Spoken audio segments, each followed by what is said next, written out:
Asociación Regional de Canales de Televisión de Señal Abierta de Chile, Arcatel, presenta Portavoz Noticias.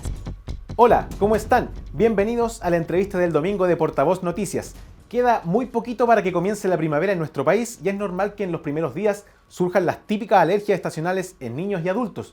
¿Cuáles son las principales causas y qué hacer para prevenirlas? Para responder a estas preguntas tenemos en pantalla al doctor Pedro Mardones, inmunólogo de la Universidad de Chile y director médico del Centro del Alérgico. Doctor, bienvenido. Hola, ¿cómo están ustedes? Muy bien, muchas gracias. En general, doctor, ¿han aumentado las alergias en el último tiempo? ¿Por qué se debe esto?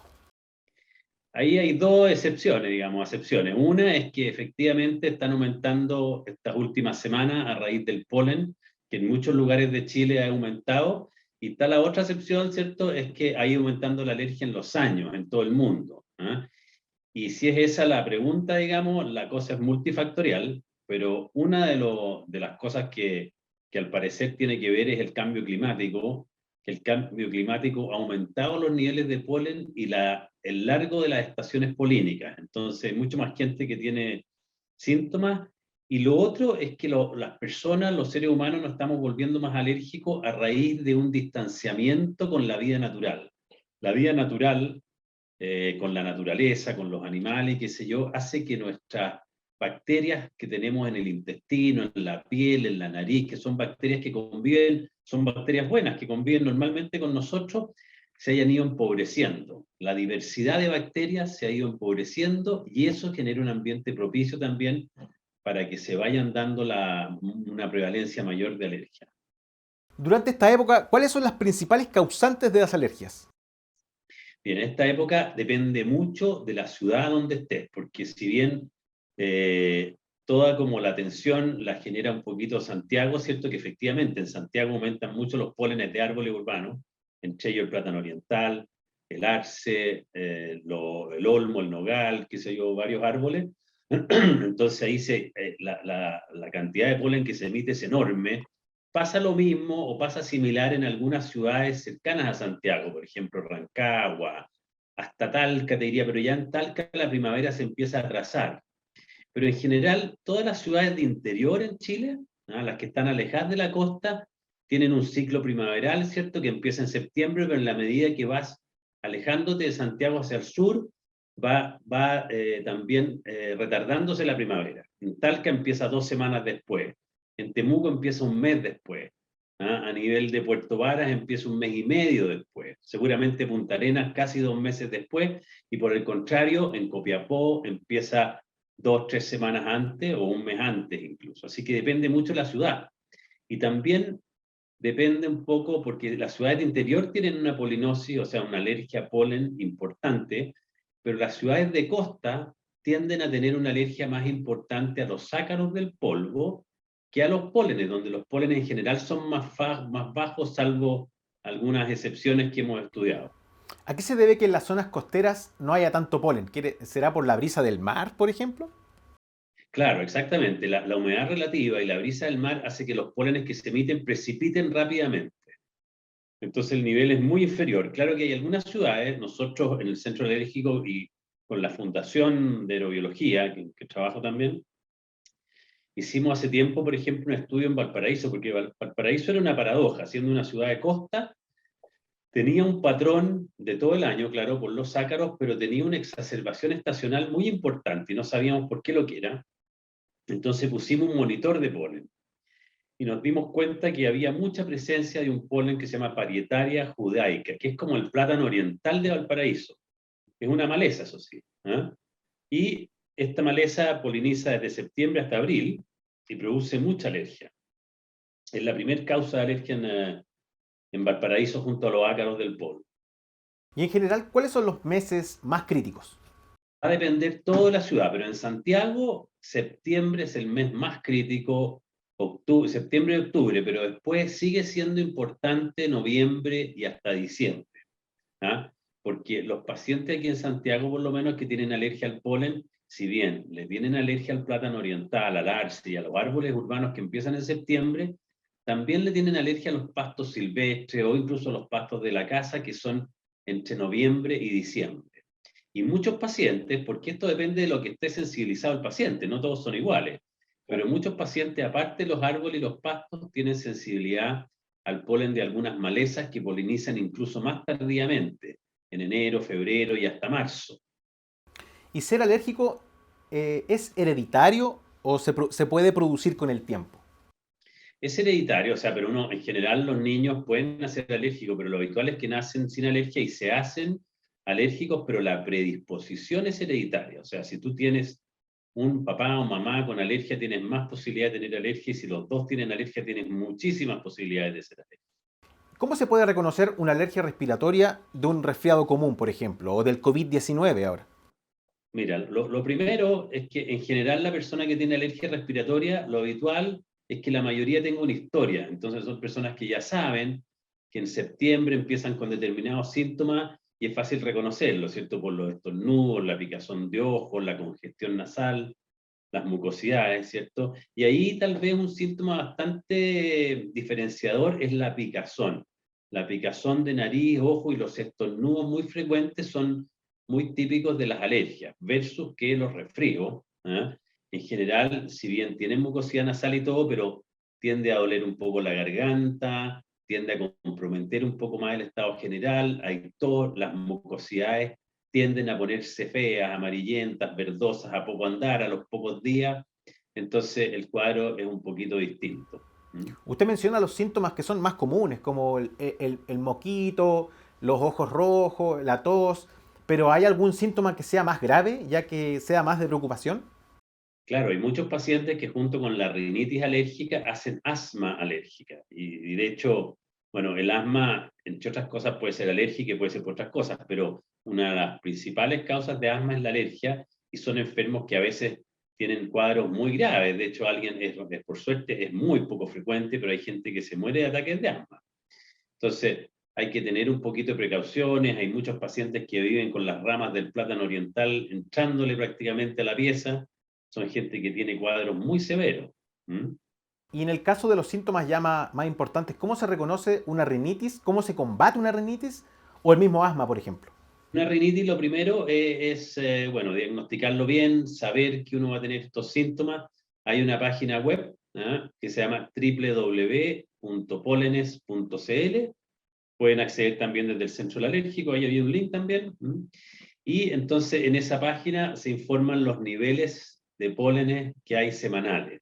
Los lunes en la noche o martes en la mañana se actualiza y ahí aparecen los niveles de polen. Entonces, cuando están esos niveles altos, las personas que tienen esa alergia tienen que, en general, durante septiembre y octubre, que son los meses donde no hace tanto calor todavía, y uno puede hacer estas cosas, mantener las ventanas de la habitación, donde está la persona cerrada la mayor parte del tiempo.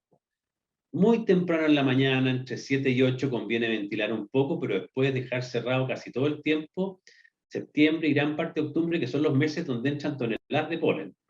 Después es más difícil porque hace más calor y de hecho la cantidad de polen baja un poco, entonces tampoco es tan importante. También cuando andan en auto, por ejemplo, andar con las ventanas cerradas, sobre todo si circulan por zonas donde hay muchos plátanos. En Santiago, por ejemplo, y en lugares como Talca, Curicó, Rancagua, también donde los árboles urbanos también son importantes, cuando anden en auto, mantener las ventanas del auto cerradas. Después, si uno sale a la calle, tratar de tener una idea de cuáles son esos árboles para no permanecer ahí mucho tiempo bajo de ellos. La mascarilla sirve bastante y unos anteojos de sol bien apegados aquí a la cara también ayuda bastante. Eso en términos de control ambiental. Todos los enfermos que son leves o gran parte de los enfermos leves, si tienen esos resguardos en general, les basta o es una medida muy útil. Ahora, cuando ya la alergia es más severa, ahí hay que acudir a medicamentos. Los típicos medicamentos son los antihistamínicos. Ahora hay una gama grande de antihistamínicos, muchos de ellos no dan sueño, ¿cierto? Y se deben tomar a diario. Si no es suficiente, hay unos sprays nasales que tienen corticoides tópicos que no se absorban. Y bueno, y si ya no es suficiente con eso, a veces hay que dar algún empujoncito con corticoides orales o alguna otra cosa. Ahora, si la persona además es asmática, ahí pueden funcionar distintos tipos de inhaladores. Hay algunos inhaladores que sacan de apuro en el momento que la persona está un poco obstruida y si su cuadro no es muy importante, bastaría con eso. como es el caso, por ejemplo, del salbutamol, ¿ah? Y hay otros que son de corticoides inhalados o mezclados, ¿cierto? Que son más controladores, o sea, esos hay que usarlos de manera más constante para que durante la temporada polínica no se exacerbe esa persona. Ahora, hay gente que los necesita esos todo el año, porque el asma, como te digo, lo que estoy hablando yo ahora es muy primaveral, pero tanto la rinoconjuntivitis alérgica como el asma son cuadros que pueden estar todo el año, porque la persona no es solo alérgica a los pólenes, sino que a los ácaros del polvo, alguna espora de hongo, al gato es muy frecuente, el perro también da un poco menos, pero hay muchas otras causas que pueden dar alergia respiratoria. Me gustaría que hablemos ahora también de las alergias cutáneas. ¿Cuáles son las principales alergias cutáneas? Bueno, las alergias cutáneas son de diverso tipo, pero la más típica, ¿cierto?, es la dermatitis de contacto y la dermatitis atópica también. La dermatitis de contacto en general es una dermatitis donde se inflama la piel, ¿cierto?, en las zonas donde la persona ha tenido contacto con alguna sustancia o metal, por ejemplo, el típico el cromo o el níquel. Estas personas que tienen alergia a los aros de fantasía, las mujeres, o a las cadenitas, ¿cierto? Después también a los perfumes. Son en el fondo, en general, sustancias químicas que hacen contacto con la piel y que generan estas dermatitis. Esas se llaman dermatitis de contacto. La otra es la dermatitis atópica, que es como una prima hermana de la rinitis alérgica, porque es de la misma familia, los mecanismos son similares, a veces tienen patrones estacionales y se exacerban a veces por pólenes, por ácaros, por algunos alimentos, y también tienen este mismo perfil de ser personas que tienen familiares alérgicos, que no solo tienen la dermatitis, sino que tienen además una rinitis alérgica, a veces se combina con asma. Esa es la dermatitis atópica. Y además hay otro tipo de alergia como son las urticarias, la gente que hace ronchas. A veces se sabe bien la causa, pueden ser algunos alimentos. Cuando son ronchas crónicas es un poquito más difícil, hay que estudiarlas bien, es más raro que sean alimentos. Y hay otras alergias en la piel ya dependiendo de si la persona tiene alergia a un medicamento, que le vienen ronchas. A mí me pasa mucho, por ejemplo, le voy a contar una historia mía. Cuando antes en el supermercado habían bolsas de nylon, esas bolsas a mí me hinchaban las manos. Eso es como una especie de dermatitis en el fondo, dermatitis de contacto. Mira, es como, es muy llamativo, ¿eh? Ese es como una urticaria de contacto, yo también lo he visto, esas bolsas que como plásticas, ¿no? Claro. Y las que tenían como un color eran peores, y que la gente las toma en la mano o las lleva en el brazo y se le genera un ronchón ahí en la zona de... ¿ah? Claro, uno esperaría que fuera una dermatitis, que es como un eczema, ¿cierto? Pero en realidad es bien llamativo porque se genera como una roncha, que es como una lesión rápida. ¿Ah? Eso, teoría es una cosa que se llama dermografismo, pero en el caso particular de las bolsas es bien especial porque como que si fuera dermografismo, que es como una urticaria o una roncha por presión, pasaría con cualquier cosa que hace presión y no pasa con otro tipo de bolsas, entonces es muy llamativo. Y cuando una reacción alérgica ya es muy fuerte, ¿qué hay que hacer? ¿En qué momento se debe acudir al médico, por ejemplo? Las rinitis alérgicas, si son muy leves, probablemente la persona con medidas generales no va a tener necesidad. Pero si ya le está afectando la calidad de vida, cosa que le pasa a la mayoría, porque en el fondo la rinitis alérgica no es una cosa que uno tenga 1 a 5 días como un resfrío a 10 días, sino que la persona está por lo menos 1 mes y medio con síntomas cuando son alergias, digamos, breves. Pero lo habitual es que estén 3, 4 meses, 5 meses o todo el año con la nariz tapada, roncando en la noche, durmiendo mal. Por lo tanto, afecta mucho la calidad de vida. Cualquiera de esas personas debería acudir a médico. Ahora, si se combina con asma, siempre también acudir a médico. Y en el caso de tener una dermatitis, por supuesto, también es muy difícil, a veces con un antihistamínico prestado por el hermano, o por la prima, cuando son rinitis alérgicas funciona, pero en el caso de las dermatitis es más complejo y necesitan acudir a médico. Ahora, cuando son alergias más graves, porque no están solo esas alergias, están las alergias, por ejemplo, alimentarias que pueden producir un shock alérgico, ¿no? Cuando hay una alergia alimentaria, una persona ha tenido un evento de ese tipo, ahí es fundamental ir al médico para tratar de diagnosticar qué es lo que fue, lo que dio la alergia, porque son eventualmente reacciones que pueden llegar a ser graves. Lo quiero llevar a otra cosa. Durante la pandemia, mucha gente tuvimos que usar mascarillas, pero hubo gente que también tuvo reacciones alérgicas a las mascarillas y le empezaron a tener rinitis. Dentro de nuestro equipo tenemos un caso que la Marcela, nuestra productora, tuvo que comenzar a usar corticoides nasales. ¿Qué puede hacer en ese caso la persona que no puede usar este tipo de mascarilla como de 3 filtros? Sí, mira, ahí, bueno, ahí tendría que usar mascarilla de género nomás, pero efectivamente el material de las mascarillas a algunas personas les molesta, les produce un poco de rinitis. Lo otro que el uso muy frecuente produce un calor acá en la zona que hay mucha gente que se le activa la rosácea. Entonces eso también se ve mucho y ahí lo que hay que hacer es, bueno, uno no puede esperar ser óptimo en el control, pero ahí hay que usar la mascarilla más bien de género. ¿Ah? Pero lo otro es ver el color, porque en ocasiones los colores negros hay mascarillas negras, por ejemplo. Esas mascarillas negras pueden tener eventualmente un tipo de tintura que es la parafenilendiamina, que produce dermatitis y contacto. ¿Ah? Entonces ahí mejor usar blanca, ¿ah? Y eventualmente mejor de género. Doctor, vamos a ir a una pausa, pero ya volvemos para continuar conversando sobre ahora alergias alimenticias. Ahora que estamos un poco indiciochados, ¿hay que tener alguna precaución con algunos alimentos? Quédese en sintonía y ya regresamos. Estamos de regreso con la entrevista del domingo de Portavoz Noticias. Estamos conversando sobre las alergias con el doctor Pedro Mardones, inmunólogo de la Universidad de Chile y director médico del Centro del Alérgico. Y en este segundo bloque me gustaría hablar sobre alergias alimentarias. Este fin de semana muchas familias están disfrutando de las fiestas patrias, comiendo rico, empanadas, anticuchos, etc. ¿Cuáles son las alergias alimentarias más frecuentes? Mira, la alergia más frecuente alimentaria depende del país, de las costumbres en cada país. En Chile yo te diría que depende de la edad y el país también, pero en Chile, en los niños muy chiquititos, bueno, la alergia a la leche vaca es lo más corriente, y ese es todo un capítulo. Yo no me dedico mucho a la cosa pediátrica, pero ahí la leche y el huevo son las más frecuentes. En los adultos, yo te diría que la alergia a los frutos secos, al maní, es muy frecuente. La alergia a los mariscos, en particular los crustáceos, pero también a los bivalvos, a todo tipo de marisco, es muy frecuente. A los frutos secos, como dicen, los mariscos, los pescados también, ¿ah? Son las alergias más frecuentes. Ahora están apareciendo muchas alergias también a algunas frutas, como el durazno y otros vegetales bueno, nosotros en el Centro del Alérgico ahí hemos ido generando bastante expertise porque desde hace algún tiempo tenemos un examen muy avanzado, muy sofisticado, que de alguna manera diagnostica las alergias alimentarias a través de detectar no solo el alimento que da alergia, sino que las moléculas que dan alergia. Entonces, a través de esta detección de moléculas podemos saber con mucho mayor detalle a qué alergia tienen las personas y cómo se van a comportar. O sea, dependiendo la molécula a la cual la persona esté sensibilizada, es cómo va a ser clínicamente, si va a ser grave o no, si va a implicar solo síntomas, por ejemplo, en la boca o síntomas generalizados. ¿No? Se puede detectar mucho mejor la alergia. El examen se llama ALEX2, ¿no?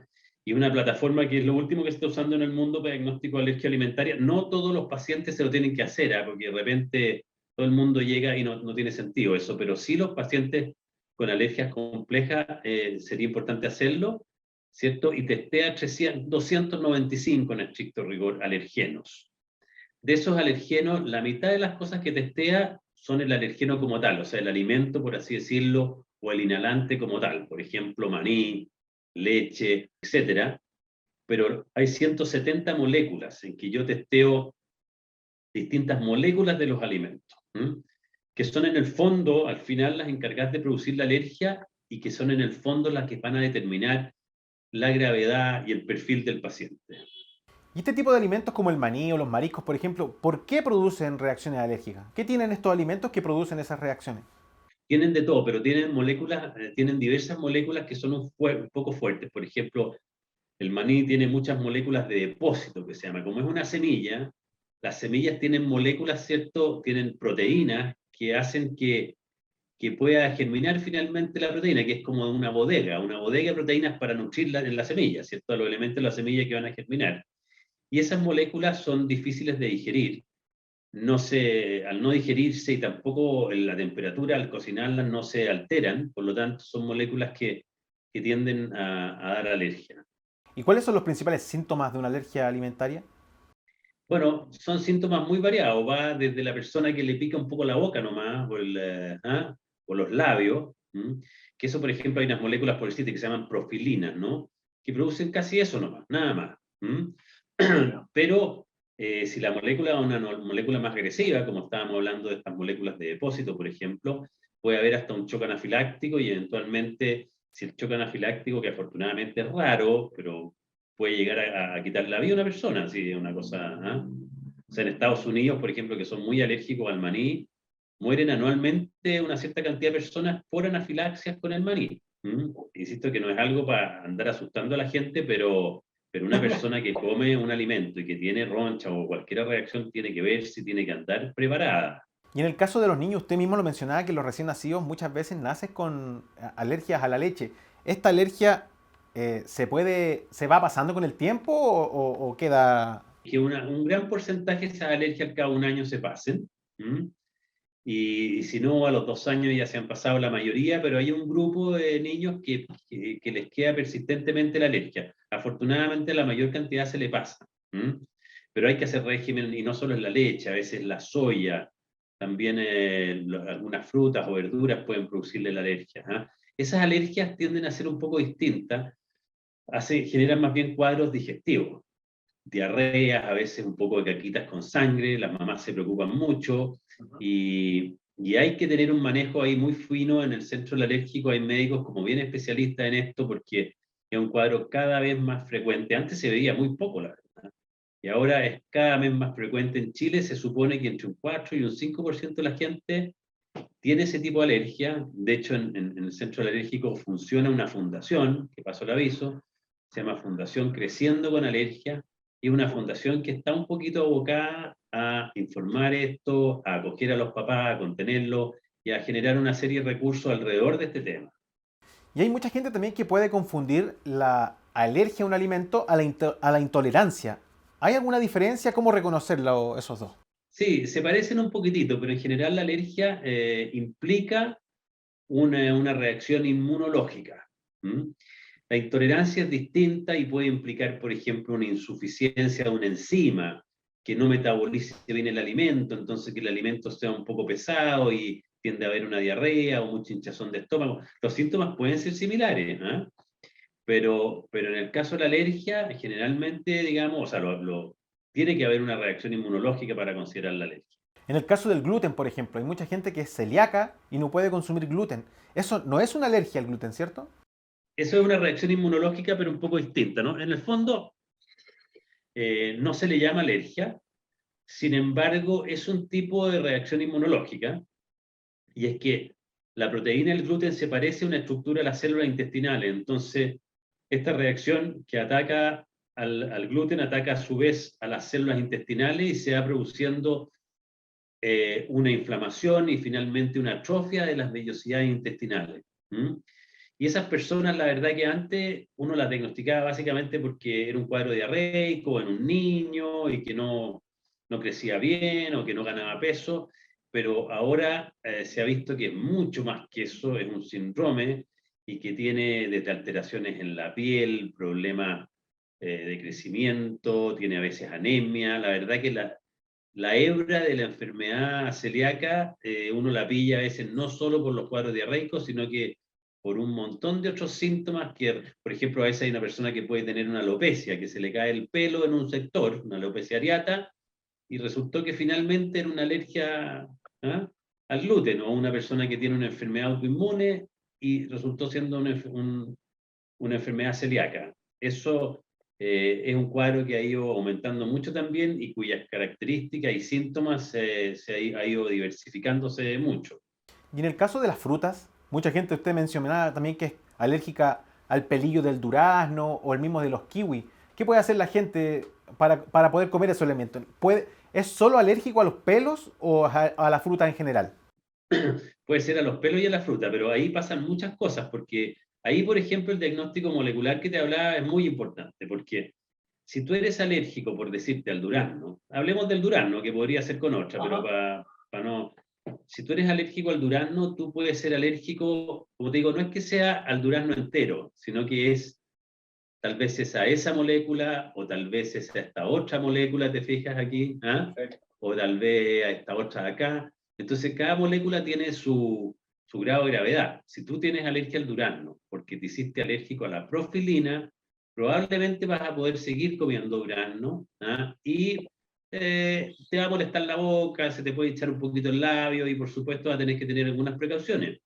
Pero si la alergia al durazno que tú tienes es a través de una proteína que se llama LTP, ¿ah? Esa alergia puede ser grave y ahí de frentón no puedes comer durazno y por ningún motivo la cáscara del durazno. Y es probable que tengas problemas con el damasco, con la manzana, con la pera, con la ciruela y con otras familias que se llaman rosáceas. Entonces va a depender un poquitito.